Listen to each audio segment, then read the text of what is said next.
This is only day 4.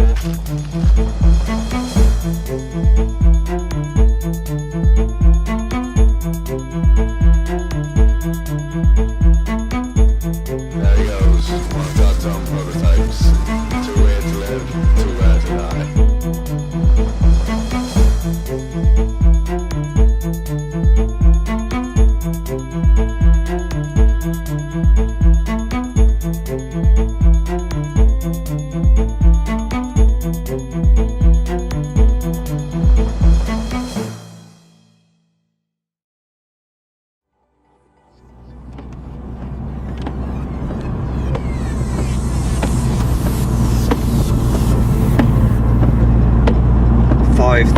Miles around the United Kingdom coastline. 5,000 miles around the UK coastline. When you say it out loud, it seems like a very, very long way. And to do it without a support vehicle, just weekly supply drops, I mean, it'd make a good TV series. I'd watch it. So a man go slowly out of his mind as he's out on an 8-month journey with the very, very basics, bare minimum. Yeah.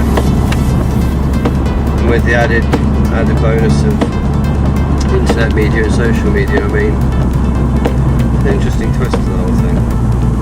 I like it. I like the idea. Nervous about doing it, but I like the idea. Another thing is the weather.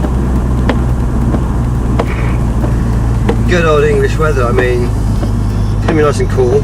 Don't get me wrong. And wow, at least I'll be able to get some water. I'll be able to boil up some water and drink some water. Collect the rainwater, drink it fresh. You know, it's there's nothing wrong with that. But fire.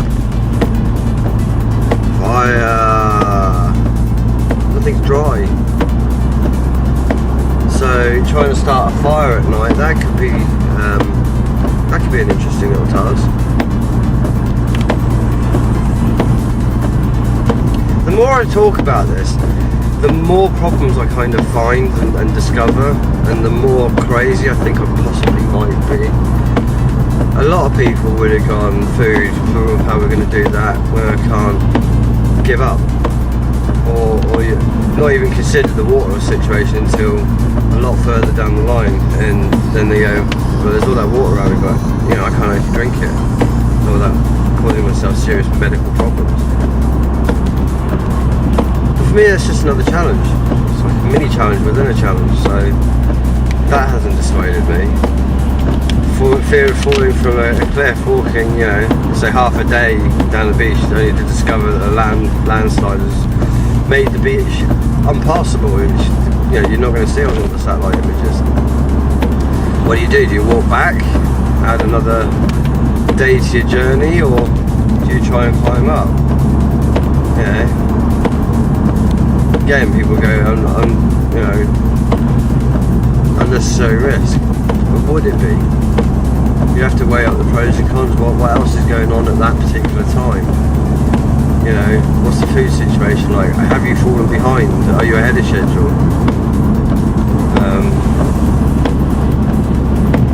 What happens if it goes wrong? What happens if a rock falls on your head, or a ledge gives way? I mean, it wouldn't be the first time. I mean, I was climbing in Spain, and I picked a quick route to get to the top to set a camera up so I could climb back down and then film myself climbing up.